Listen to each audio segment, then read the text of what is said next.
大家好啊！今條片咧就係呢個竹園聯合村嘅歷史記錄嚟啦。咁呢條片咧就唔會有太多資訊俾大家嘅，因為自問自己都唔係好熟悉寮屋啦，亦都唔係好熟悉黃大仙區啦，唔係我專長嚟嘅，咁所以我就盡量都唔好講太多嘅資訊啦。咁反而就係俾大家睇下呢個竹園聯合村喺佢最後時期嘅面貌啦。咁其實咧喺3月幾嘅時候咧，我已經發覺似乎咧有啲跡象咧開始會清拆噶啦，所以我喺3月22號嘅時候咧已經喺度 take 咗少少嘅 footage 啦。咁點都估唔到啦，喺11日後啊，2025年4月2號咧就成條村就開始展開呢個清拆行動啦。咁而家咧已經係清拆咗好一大部分噶啦。咁喺呢度咧，我哋講翻少少嘅歷史先啦。其實竹園村咧本身都係一條歷史悠久嘅村啦，喺17世紀末嘅時候咧已經有記載到呢一條村啦，亦都係有一啲嘅原居民喺度住嘅本身嚇。咁去到國共內戰之後啦，咁啊大量嘅難民湧入香港啦。咁當時候咧有唔少嘅難民咧會喺竹園村附近嘅地方去搭建木屋啦，而政府咧亦都撥出咗黃大仙廟後邊嘅山區作為一個竹園徙置區啦。呢個竹園徙置區嘅位置咧，大概就喺而家竹園北村、竹園南村嘅位置嘅。咁呢一度咧就有1500間嘅平房啦，俾原本住喺紅磡觀音山等等嘅木屋區嘅居民咧去遷入嚟啦。慢慢地呢啲新來港嘅難民所搭建嘅木屋咧，又同本身原居民嘅村屋咧係融合埋一齊啦，形成咗竹園聯合村啦。咁所以其實咧，當時候並非每一間嘅屋咧都係寮屋嚟嘅，其實有啲可能係原居民嘅本身嘅村屋嚟嘅。咁但係時移世易啦，政府咧就將呢啲屋啦，無論係原居民嘅村屋啦，或者係竹園聯合村嘅一啲嘅寮屋咧，佢哋都係將佢去拆卸啦，並且做一啲發展啦。有部分嘅竹園聯合村咧就變咗黃大仙徙置區啦，入邊起咗好多座嘅徙置大廈啦。亦都有部分嘅竹園聯合村咧變咗係黃大仙上村嘅一部分啦，而本身竹園徙置區嘅嗰啲嘅平房咧，其實都係竹園聯合村嘅一部分啦。最後咧就變成咗竹園北村同竹園南村啦，剩翻龍翔道以北、鳳德道以南、沙田坳道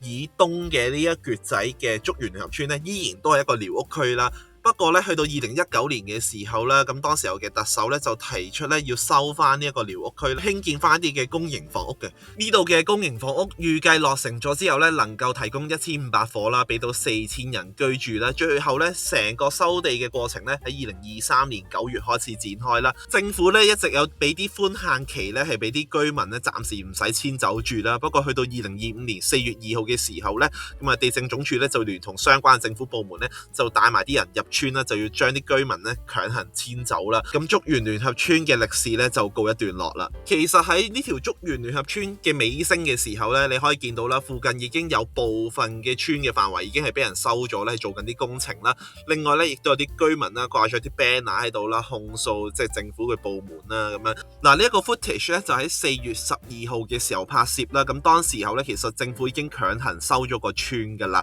咁而家咧已經圍封咗成條村啦，但係當時候咧，其實都未話咁快開啲刮土機啊，嗰啲工程機器入嚟住嘅，暫時都係封咗個村先啦。咁亦有啲工人咧就守候喺個村嘅唔同嘅位置啦，唔俾啲人入去啦。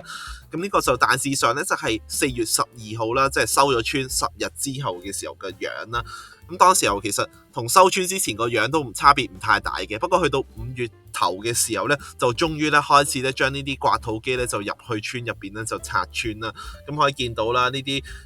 好多嘅屋咧已經陸續咁樣去拆卸咗啦，亦都見到入邊嘅屋嘅結構啦，可以見到本身啲屋咧其實各種嘅結構都有嘅，有啲係用磚啦，有啲用石啦，有啲係就咁嘅木板啊，加啲鐵皮咁樣啦，各種嘅設計都有啦。咁呢啲嘅屋通常就係即係呢啲寮屋咧，通常都係咁樣噶啦，即係比較 makeshift 啲嘅，用唔同佢當時揾到嘅材料咁樣就搭間屋出嚟就住噶啦。咁但係咧呢啲屋咧最後都要無奈地咧就係拆咗佢啦。咁如果翻查翻相關嘅報道咧，你會見到其實喺呢度住嘅居民咧，其實實質上咧就未必話係咁唔想遷走嘅，其實有啲可能都想遷走嘅。主要個問題就係個賠償問題啦，佢哋覺得個賠償過低啦。譬如一個400尺嘅髮型屋啦，咁啊淨係計到10幾萬嘅賠償俾佢啦，可能都唔夠佢搬遷啊，然之後再去做一個